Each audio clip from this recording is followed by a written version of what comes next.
That could be brilliant, because obviously if I have a major reaction like I did the first time, maybe they could help me. Southampton allergy research named best in the world. Local food bank struggles to keep up with demand. What has happened that in the 21st century families need to go to food banks for food? And the adventures of a fish found in a puddle after travelling a mile.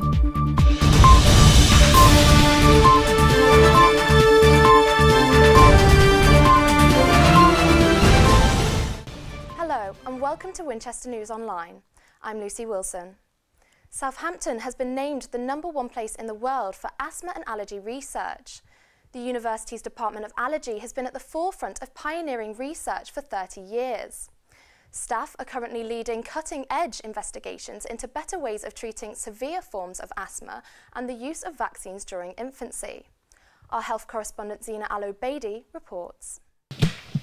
Felicity has 22 allergies. She is most severely affected by light and iodine and cannot use most cosmetic products. Despite this, she's only a car ride away from Southampton's Allergy and Asthma Research Centre, now named the only excellent centre in the world. From my point of view, that could be brilliant, because obviously if I have a major reaction like I did the first time, maybe they could help me, which would be marvellous.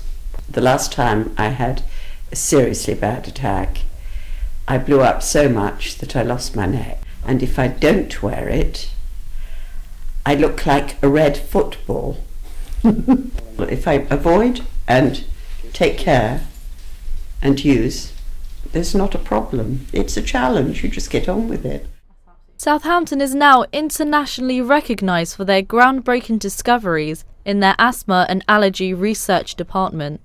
This is a proud moment for Southampton.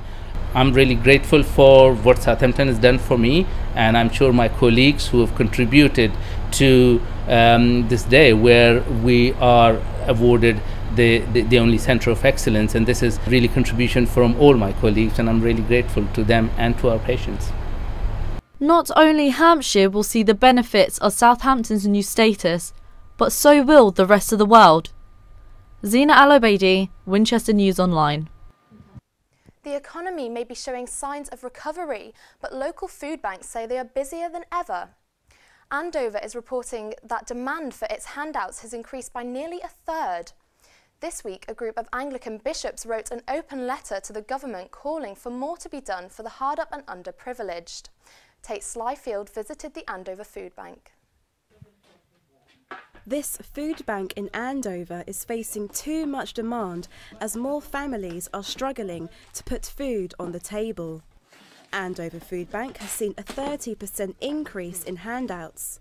6,000 people have received food boxes since 2012, and this is putting a serious strain on resources. We'd like to see the need of the food bank to reduce. We realise that there are always people in crisis, but it would be great if we didn't have to help quite as many people, but we're here to help. To get access to food banks, people need food vouchers from charities and social services, and they exchange them for 3 days' worth of food. But 27 Anglican bishops have described food poverty as a national crisis and claims the government is no longer preserving the margins of society. What has happened that in the 21st century families need to go to food banks for food? Thousands of people, literally thousands, come every year to get a gift of a week's food. But one volunteer worker is determined to help out the community. I'm never in the position that I would have to call on the services of it. I've been very fortunate in my life. The pressure is still on as food banks continue to help those in need, but if anything, more people will depend on food banks. Tate Slyfield, Winchester News Online, Andover. A new recycling centre in Everley aims to reduce the amount of landfill in the area. Already converting more than 25,000 tonnes of waste a year, the new technology should allow up to 98% of all rubbish to be recycled. However, residents are concerned about the number of HGVs driving through the village. Our environment correspondent Laura Allen has the story. A demolition contractor has invested £2 million in the construction of a waste transfer facility in Everley. It's the biggest investment the company has made in its 20 years of trading. The centre will house the latest machinery, and the waste being processed indoors will reduce noise and dust pollution. We're here to try and help the environment and not damage the environment, so by building and housing this facility inside a new 2,500 metre shed is a way of protecting the surrounding countryside. It makes it very tricky that we have to do this style of waste in such a nice area, but being housed inside now, it's the best possible outcome for everybody. However, locals are not too happy with the new plant and are concerned with the number of heavy goods vehicles going through the village. People here who walk their children to school, they are worried about the impact of the heavy vehicles on their lives, and it makes it very difficult for people to simply cross the road or carry out day-to-day things like going down to the shop or whatever because of the number of heavy lorries. And it's actually a quality of life issue. Our collard has also received planning permission from Hampshire County Council for an additional site focusing on washing aggregate. Developments will start later this year. Laura Allen, Winchester News Online, Everley. Next week we'll see the Chancellor announcing the 2014 budget. It'll be George Osborne's most important budget and crucial to the Tories' fortunes in the lead-up to next year's general election. To tell us more about what it might mean for us, our politics correspondent Lucy Britt is with me in the studio. So Lucy, why is understanding about the budget so important? Well, the budget tells us how the government's going to spend its money. So things like cigarettes, fuel, alcohol, are all things that will be discussed along with tax rises or cuts. So it is very important for all our lives. So what do you think we can expect from the budget this year? Well, it's important to remember that it is the starting gun for the 2015 general election, so the government will want to make an impact for then. There's two scenarios. It could be a giveaway budget, where the Chancellor cuts taxes, cuts prices in an effort to be more popular, or he could look at a fiscally neutral approach, which means he'd give with one hand, take with another, so cutting taxes but rising prices. He has said, however, he is going to continue with his plans for austerity, which means further taxes and further price increases in order to help with economic growth. So it'll be interesting to see what happens. Thanks so much, Lucy. And next week we will have a special programme on the budget looking at how the changes will affect us. Tune in at the later time of 6 o'clock. Two brothers from Andover in Hampshire have been banned from keeping horses for 5 years after they admitted causing unnecessary suffering to animals. The two Shetland ponies, owned by Matthew and David Twigg, had to be put down because their hoofs were left to grow so much they couldn't walk. Firefighters fought to save St Andrew's Church in Timsbury on Sunday after a huge fire broke out. The blaze is thought to have been started due to an electrical fault and left the church roof severely damaged. Luckily, the firefighters managed to save important historical artefacts at the 15th century church.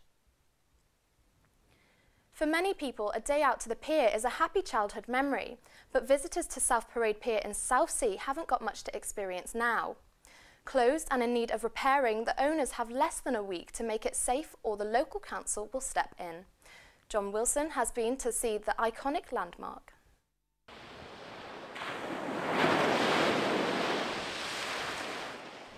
Southsea Pier, closed since 2012 and battered by the recent bad weather, finds itself at the centre of another storm and in need of support. The owners must quickly make the Grade 2 listed building safe, or the council will. Portsmouth City Council plans to recoup any costs or acquire the pier with a view to sell it on. But with a multi-million-pound price tag, who is interested in turning the lights back on? I've been talking to two potential owners of the pier, both of whom want to invest in it, both of whom want to make it a pier again with public access and things happening on it, both of whom think they can make this work as a business. Owners Fred Nash and Dawn Randall were not available for comment. However, Miss Randall has been reported as saying Hampshire's last Victorian pleasure pier has been sold. That would disappoint one local who is concerned about public safety but optimistic his dream of acquiring the pier will come true. I visualise thousands of local people here for a fantastic party, a real celebration, a community celebration, and there's going to be fireworks and there's going to be a concert and it's going to be fantastic. The future of this historic landmark remains uncertain. However, one thing is for sure, that if it's to return to its former glories, someone will have to shell out a lot of money. John Wilson, Winchester News Online, Southsea. Now over to Ravina with the latest sports news. Thanks, Lucy. AFC Tottenham had gone 9 games without a win before their victory away at Banbury last weekend. Another 3 points in midweek meant that they were chasing the third victory in a row on Saturday, something they have not achieved since February last year. Callum Warren-Piper has more.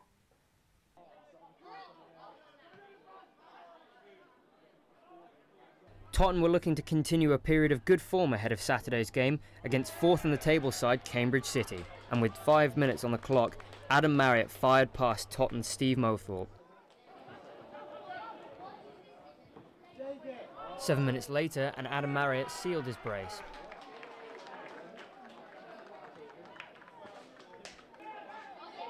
Tottenham seemed to have lost morale until captain Rob Flukes brought one back to the Stags off a corner.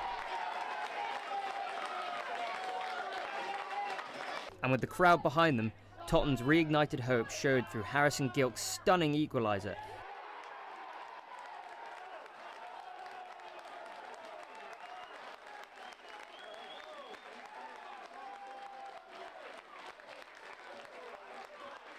The pace of the game dipped in the second half, but Tottenham's keeper came to the rescue with a fantastic save, keeping the Stags in the game.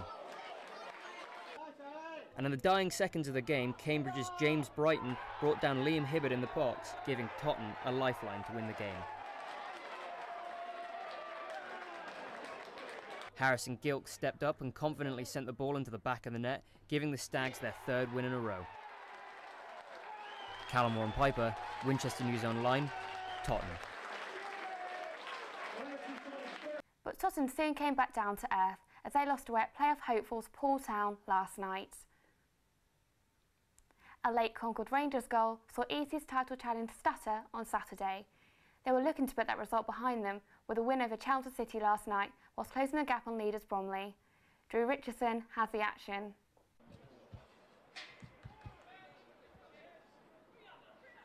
Eastleigh took immediate control against Chelmsford City and almost gained an early lead when Chris Dillon's header was tipped into the bar.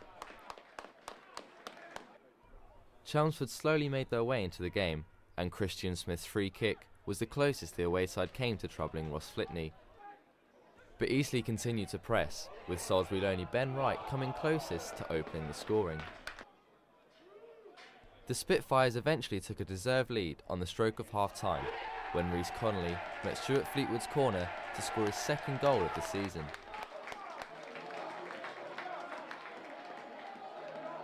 Stuart Fleetwood's clever free kick routine almost doubled Eastleigh's lead, needing a piece of goalkeeping heroics to keep the score at 1-0.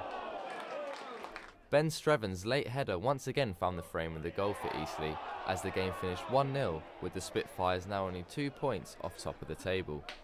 Drew Richardson, Winchester News Online. And that's it for sports. Back to Lucy in the studio. And an adventurous fish has been found a mile from his home. Steve, the 1-metre sturgeon, escaped Romsey World of Water during the floods last month, but has been rescued by staff at a local car wash. While his peers may have migrated thousands of miles in the sea, all Steve had ever known until a month ago was a pond. We could only send our reporter Megan Fisher to find out about this slippery tale. Steve the sturgeon is not what you might expect to find in a puddle. Steve's usual home in Romsey seems suitable for his size, but he escaped last month.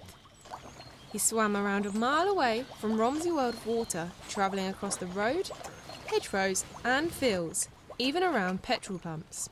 The sturgeon is a naturally migrating fish in the wild and is believed to be following his instincts. Staff at the centre have been eagerly awaiting Steve's return.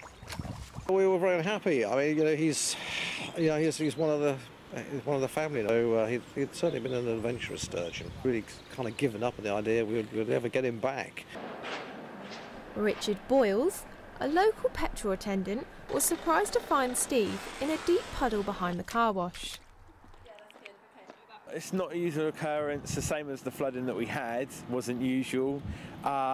Bit surprised, seeing as I'd walked around there every single day and never seen him, but just when the water was low enough you could just see him on the top. So you didn't quite know what it was to start off with. Although Steve is now back at home, his friend Chadwick is still missing.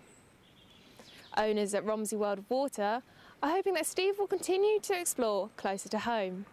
Megan Fisher, Winchester News Online, Romsey. That's all from us this week, but for more award-winning news, sports and features, log on to winol.co.uk. Goodbye.